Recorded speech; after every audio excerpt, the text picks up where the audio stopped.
Merhaba değerli öğrenciler. Dünkü derste aletlerden bahsettik. Kaldıraçlardan dedim birkaç tür aletlerde var mı? Bir onlardan da dünkü dersinde okuduk. Aletlerdi. Bugün dersinde aletler dediğim gibi birkaç aletler vardı ki günlük işlerimizi kolaylaştırırlar. Bu da bugün dersinde makara. Bir oradan makara ya da poli. Makara nedir? Makara üzerinde bir ipin ya da bir zincirin geçtiğine bir tekerden oluşan basit bir mekanikti. Yani nasıl? Burada yani bu ipi zincirleme şeklinde buna dolanır. Burada kuvvetler de varmış. Dünkü okudukta kazanan kuvvetimiz var. Kullanan kuvvet de vardı. Kazanan kuvvet olabilir. Kazanan da çıkış kuvveti diyelim. Giriş kuvvette kullanan da kullanabilir. Burada makaranın çeşitler var mı? Basit makara ve hareketli makara. Basit makara nedir? Basit makara sabit bir makara eden bir türleridir. Yani sabittir. Örnek asansör. Olabilir. Sizler öğrenci nasıl asansör sabittir? Asansör hareketlidir. Tabii hareketlidir ama bir yerden gelen yere gitmez. Öz yerinde yukarı çıkar, aşağıya iner. Yani asansör sabit makara için örnektir. Olabilir soruda da gelsin desin örnek nedir? Sabit makara için. Burada da sabit makara dediğim için tamam sabit ama öz yerinde hareketlidir. Burada sabit makara için burada çokla yüksek binalarda vardı. İpten olduğu büyük parça taşlarda ya da başka bir şeylerde yukarı yaparlar. Bu ipi yollarlar aşağıya. Tabii burada bu nedir? Çıkış kuvveti kazanandı. İstediğimiz şeydi. Aparını bırak. Buradan da bu ipi seçinir. Bir aletten olmuş ya da elden olmuş seçinir. Bakın burada da kuvvet çıkıştan giriş kuvveti. Burada bu yukarı çıkar. Burada bu yani yönü terstir. Zıddı birbirinden. Aynı yönü değişimdir. Burada dediğim gibi mekanik avantajı var. Burada mekanik avantajı sabittir. Mekanik avantajı her zaman eşittir. Her zaman birdir. Hareket mekaresi. Hareket mekaresi nedir? Kuvvetin yönünü değiştirmez. Bakın bura kuvvet yönü değiştirmez. Her yön aynıdır. Girişten çıkışdan aynıdır. Burada bakın çıkış, burada giriş, çıkışta yönleri aynıdır. Ona kuvvetin yönü değiştirmez. Burada da mekanik avantajı her zaman ikidir. Olabilir. Soru gelsin. Mekanik avantajı hareket marakada ya da pulide, makara yani pul. Kaçtır? A 1, B 2, C 4, D hiçbiri. Ya da burada 2. Yani bunlar size olur. Ezberiniz olsun. Burada pul sistemi var. Pul sistemi de başkasıdır. Yani sabit makara, hareketli makara, pul sistemi diye de falanca. Burada bunun da yönü, girişten çıkışın yönü aynı bunun gibi biri yukarı, biri aşağıda. Mekanik avantajı da her zaman 4'tü. Bu makaralar üzerineydi. Dediğim gibi örnekte sabit makara için asansördü. Başka aletle gelir. Makara üzerine yerde teker ile aksıl. Olabilir. Söyleriz ki teker ile mil ya da aksıl fark etmez. Nedir? Siz için indi anlayacağım. Benimle sayfa 176'ya bakabilirsiniz. Bu teker aksıldı. Örnekte size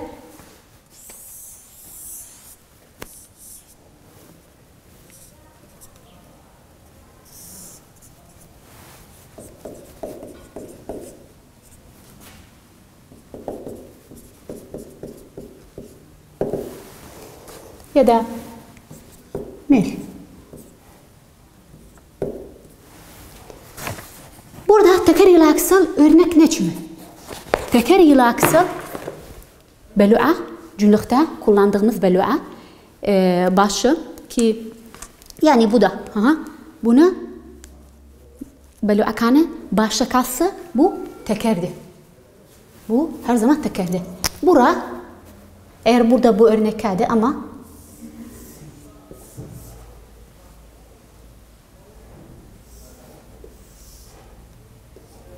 basit bir şekilde size anlatacağım. Bu teker.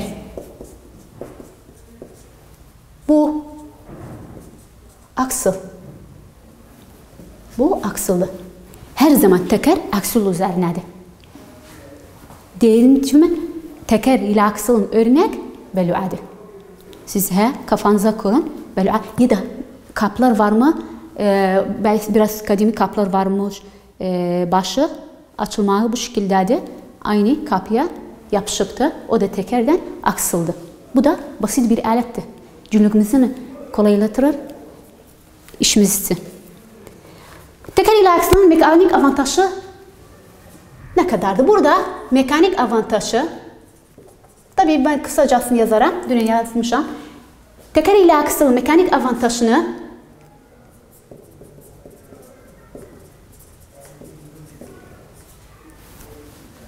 bu kuraldı. Kuraldan mekanik avantajını çözerek. Nasıl? Her zaman teker yarı çapı, burasında gösterip teker, burada yarı çapı, tabii bu içindekidir. Teker buranı, yarı çapı, teker yarı çapı, aksıl yarı çapı üzerinedir. Nasıl? Burada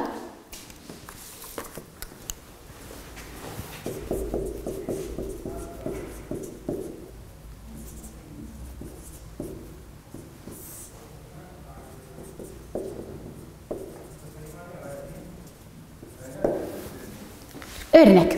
Eğer bir örnek alsa, siz de benimle kitapta örnek varımızdı.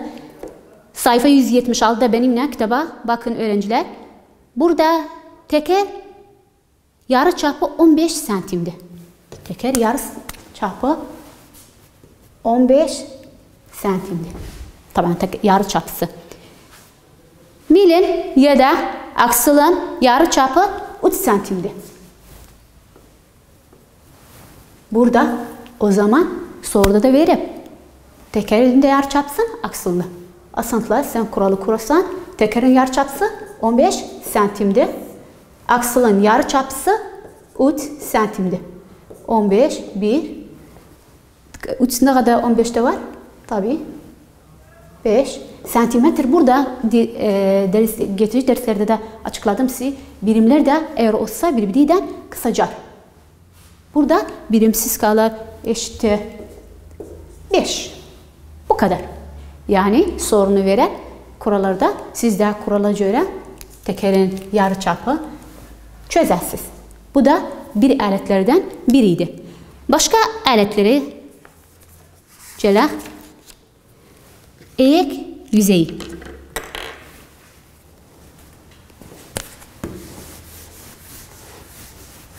Dünkü derste dedim ki birkaç aletler. Aletler çoktu ama biraz da burada size anlatacağım. Kitapta ne kadar varmış ben de size o kadar anlatacağım. Eğik yüzeyleri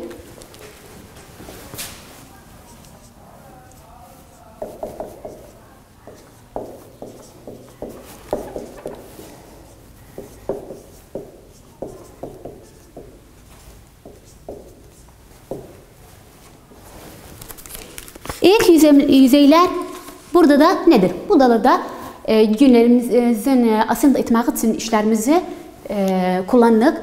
Rampalarda gördüğümüz zaman da rampa kurallar. Rampa mesela örnek bunun gibi. Buraya kurdukları zaman burada bir şey gelse buna eğik yüzeyiydi. Yani eğik yüzeyi çok zaman görmüşük büyük arabalarda tahta kurarlar. O tahta üzerinde eşyaları büyük arabalara naklederler. Eğik yüzeyinin mekanik avantajı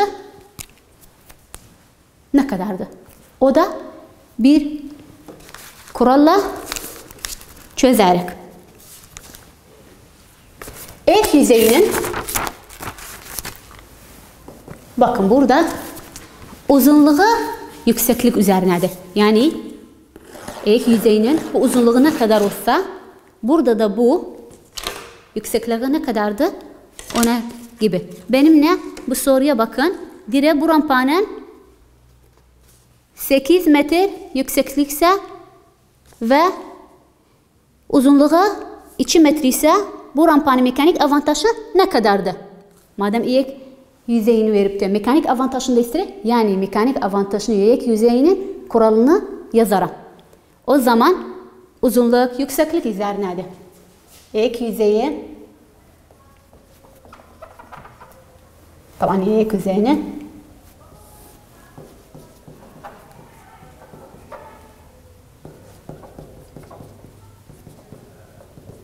üzerinedir. Burada uzunluğu 8'dir. Metrdir. Yüksekliği de 2 metrdir. Eşittir. 1, 4. Metreden gider. Yani birimsiz de kalır. Burada da eşittir 4. Mekanik avantajı eğik yüzeyi eşittir 4. Başka sorular da vardı. Siz de aynı benimle sorular çözülmekte var. Siz de çözün. Bu başka bir aletlerden idi. Eğik yüzeyinden sonra olabilir düzenleme de diyorlar. Gelelim kamallar ya da keseciler.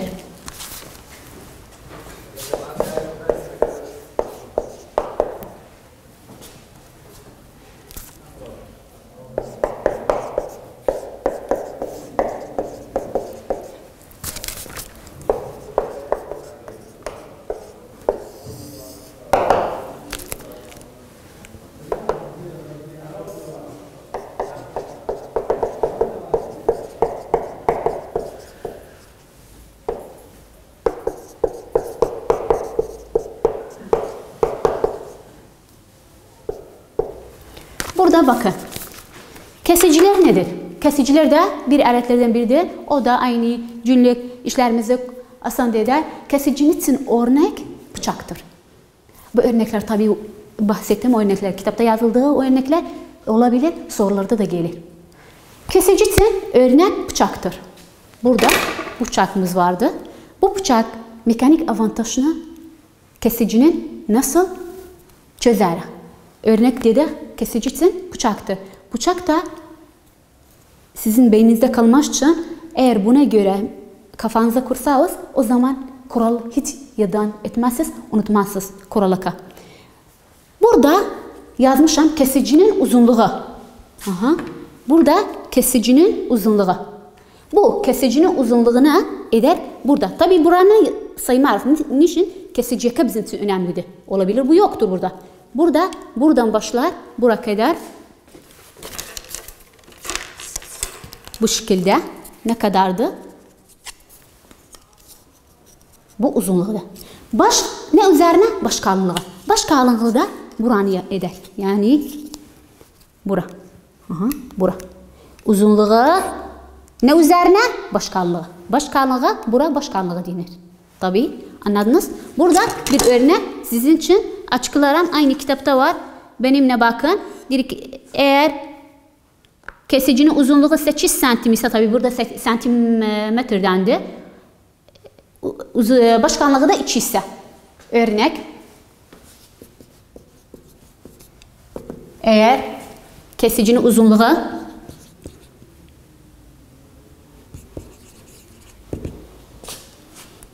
8 santim ise baş kalınlığı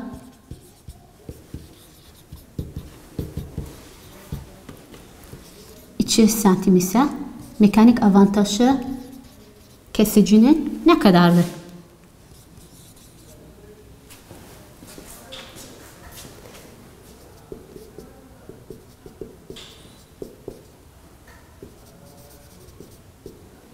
Burada şakada oldu. Ben yukarıda siz için tamamlarım. Burada Mekanik avantaj kesicinin uzunluğu başkanlığı üzerine. Uzunluğu ne kadardı? 8'dir. Burada 8'dir. 8 ne? Santimetre. Başkanlığı ne kadardı? 2 santimetre. 8 santimetreden önce de ne kadar? 4 kalır. Burada 4. Bu da birimsizdi. Mekanik avantajı burada 4 oldu. Tabii soruna göredir. Her sorunun puanı sorusuna kadar da o da olabilir. Başka bir alet. Vidalar.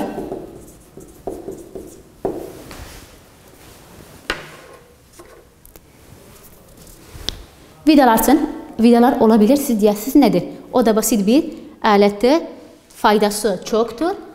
Vidalarda örnek çivi ya da başka örneklerimiz de var. Olabilir.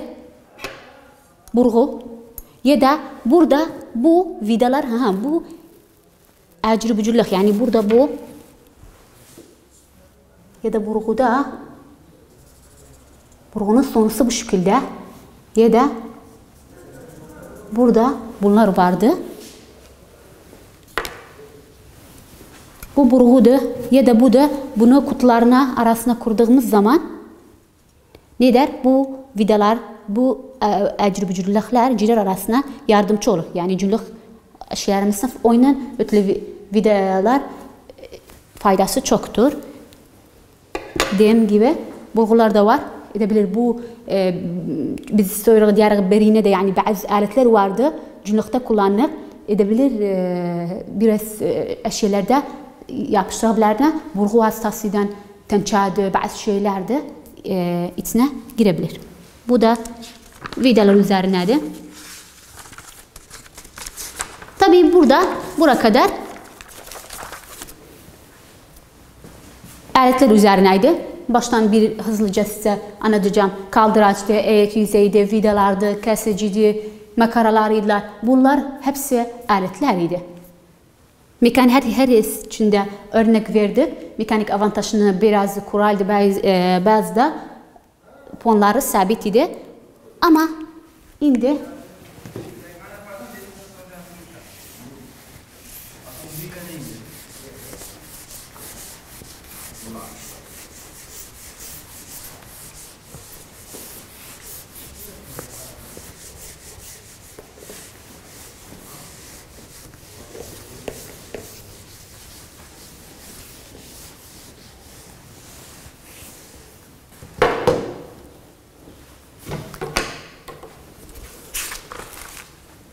enerji nedir?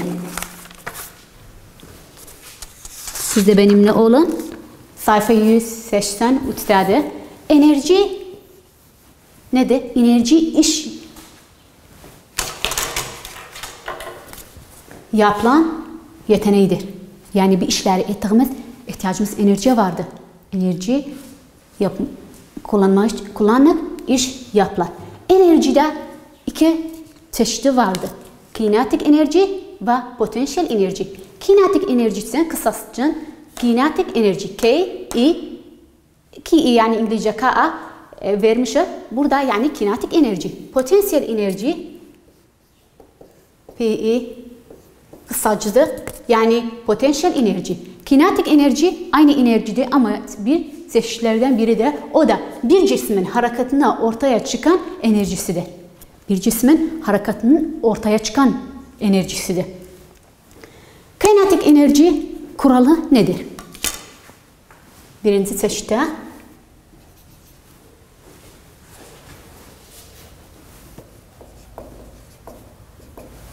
kuralımız var. Kuralı siz için yazarım. Sonra üzerine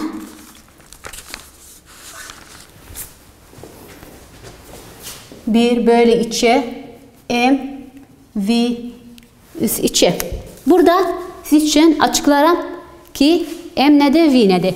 M yani kütle. M kütle. V yani M dediğim için kütle, V yani hız. Hız. O zaman yani kinetik enerji 1 bölü 2 mv üst 2. Burada örnek bunun için nedir?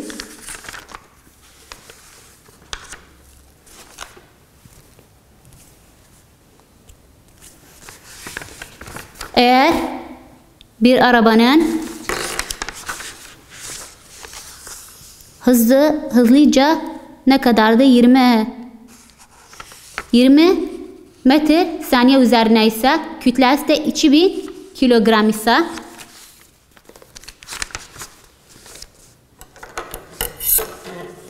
siz de kitaba bakın. Ben burada bu sorunu kinetik enerjide sizin çözerim. Burada verip o soruda bakın. Yani kütlesi ne kadardı?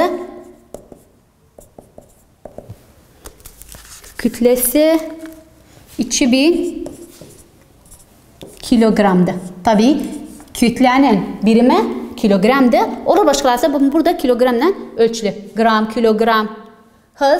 Hızı ne kadardı? 20 metre saniye üzerine. Burada kinetik enerjisi istiyor. Burada çok kolay. Kütlemiz vardı, hızımız var. Kinetik enerji istiyor. Kuralı kuruk. O zaman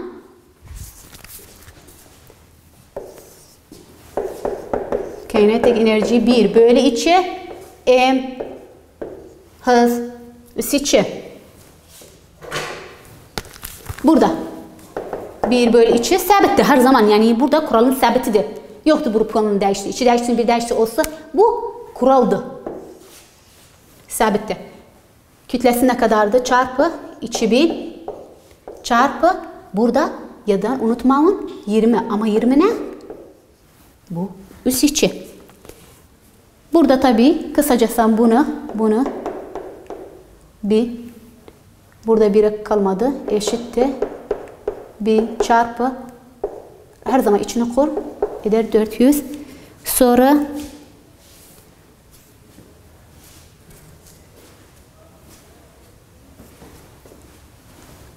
eşittir ne kadar çıktı?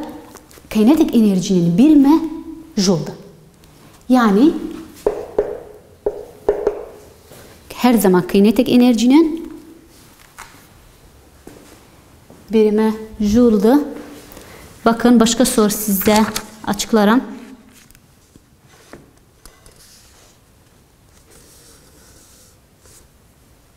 Bakın soru vardı.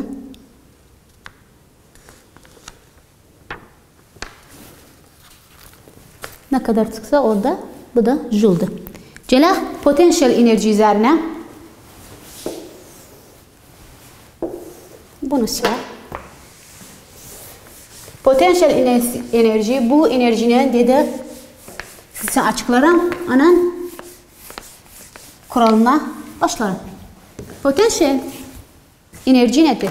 Potansiyel enerji bu enerjinin her cismin ki şekline ya da yerine göredir.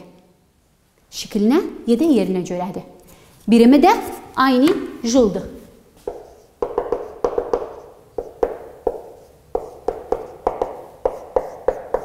Joul'dur. Potansiyel enerjinin kuralı nedir?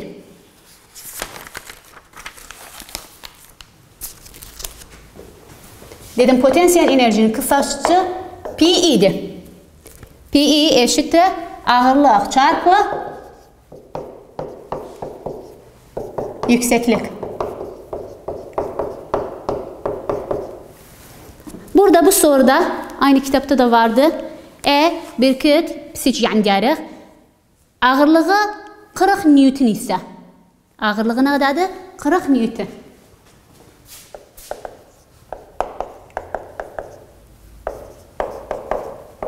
Yani Newton.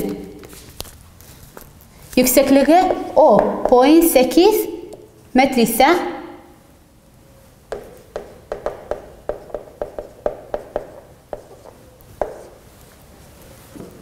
bunun potansiyel enerjisi ne kadardı? Yani bir bisiklet yani psik masa üzerindeyse bu masanın yüksekliği 0.8 ise bu kıtında 40 Newton ise Burada birime göre ağırlığı ne kadardı? 40. Çarpı taban Newton. Yüksekliği ne kadardı? 10.8 metre. Eşittir. Burada bu 0 buradan gider. 4 kare 8 32 Newton metre. Newton metre dedik. Cüden dersi nerede? Newton metre. Her zaman joul'du. Ya da 32 joule sadece kafana kurup siz. Bu da potansiyelden kinetik enerjiydi. Burada bir araştırma siz için yazarım.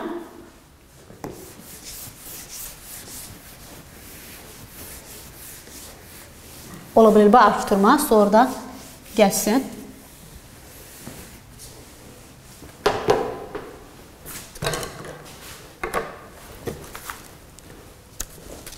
Bu araştırma aynı potansiyelden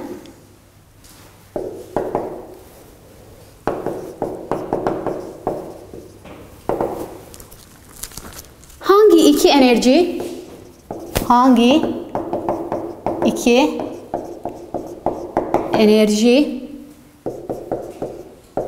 çeşidi cismen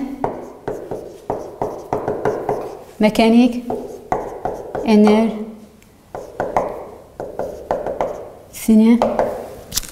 meydana getirebilir.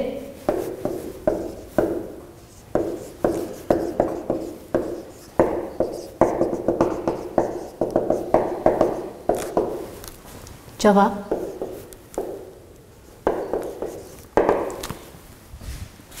burada hangi iki enerji çeşit cisminin hareketini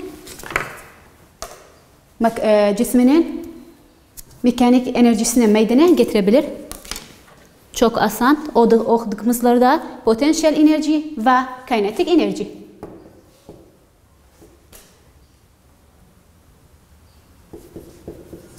Enerji. Ya da kinetik enerjiden potansiyel enerji. Tamam. Yani birinci bu. Bu içi. Tamam. Sağ olun. Hoşça kalın.